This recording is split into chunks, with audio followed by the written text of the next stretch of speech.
Let me tell you something. Money can be grown on tree.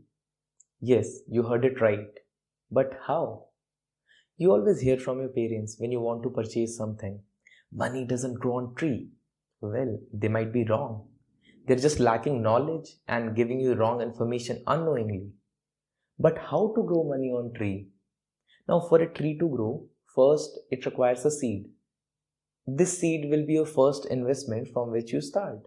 And just as the seed requires proper nutrients, sunlight, water to grow and prosper, your investments will ask for patience, saving, and consistency.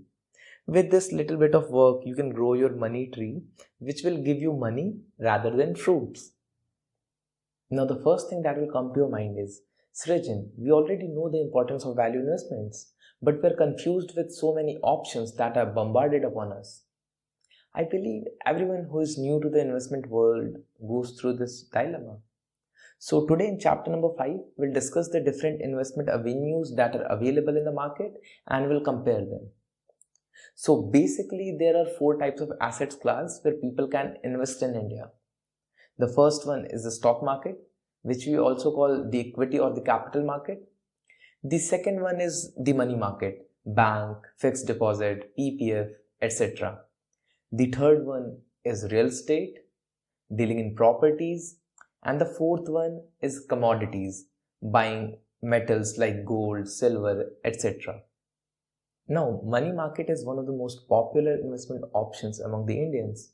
It includes debt, fixed deposits, recurring deposits, PPF, etc.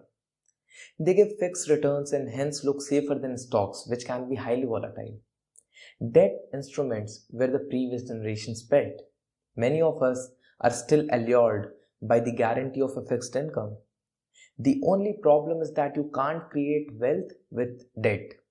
If you account for inflation and taxes, you may actually be losing money on it. The main difference between debt and equity is that while the former stands for lending, the latter stands for ownership. By investing in a debt instrument, you are effectively lending money to the debt issuer on interest. When you lend money, you can't expect to earn more than the interest rate. But when you invest money in stocks, you become a part owner of the business. If the business does well, your returns have no upper limit. Stock investments are a bet on the economy. If the economy is going to grow, stock investments in general should grow by that much rate. Good businesses can do even better than the economy and hence multiply your money many folds.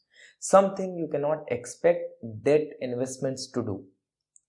Now, for many Indians, real estate is the most respectable investment. Don't fall for such stories that magnify returns from properties. They are all flawed. Equity trumps real estate on many counts, be it returns, be it ease of handling, transparency, tax treatment, or liquidity. Apart from these, real estate investments often require large sums. Since most people don't have any idea about how to invest in real estate, betting with large sums could be very risky. Now, Indians' love for gold has made them very infamous in the world. While the use of gold as jewelry is still understandable, but gold as an investment remains questionable for me. You earn no dividends from it. On the contrary, you need to spend on its storage if you hold it in physical form, and its worth is mostly notional here. The worth of a gold increases only when there is uncertainty in the world, be it the 2008 crisis or the present COVID situation. Whenever the world has faced an uncertain situation, the gold has gone up. When there is a certainty in the world, the gold price automatically comes down. Now you could tell me, Srijan, who are you to decide the worth of an asset class? Well, I'm not the only one who's saying this. Stats have covered them all. Now, as you can see on your screen, the average inflation rate has beaten bank FD rates at all occasions. This data was released by a credible media house called Bloomberg from the United States of America. The stock market has beaten the real estate returns as well and came out on top on most of the occasions. In fact, in the last 20 years, Nifty has given negative returns just 6 out of 20 times. And if you have an investment horizon of more than 1 year, then you need not to worry about it as well.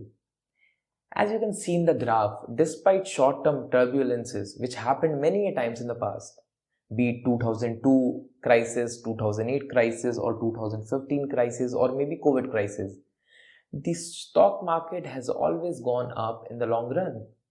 Now comes the most important question. Is it really that easy to invest money and earn from the stock market? Well, I would have loved to say yes, but what most of the people don't understand that if they go in without a proper plan and strategy, then they're bound to get hurt in most of the things that they do in their lives. The market is volatile and uncertain in the short term, and that is why they're profitable. No one can really tell what will happen tomorrow or say after a month. The market guarantees return, but only in the bigger picture. So having an objective is very important before entering into the market. It will help you stay stronger during the volatility and you'll come out doing better than most of the people out there. I'd like to end this video by giving you a call to action. Go on Google and search for home value index of Indian cities and observe the rate at which they have grown over the last few years. It will give you a fair idea of how the real estate is exactly doing in comparison to the Indian stock market. So that's it guys. Video अगर अच्छा लगा तो like कर देना और हमारे channel को subscribe भी कर देना. Basically, this video is a part of the basic stock market course that we have created. You can click on the I button to watch our other videos as well. So thank you guys for watching the video. This is Srijan Barnawal signing off until we meet again.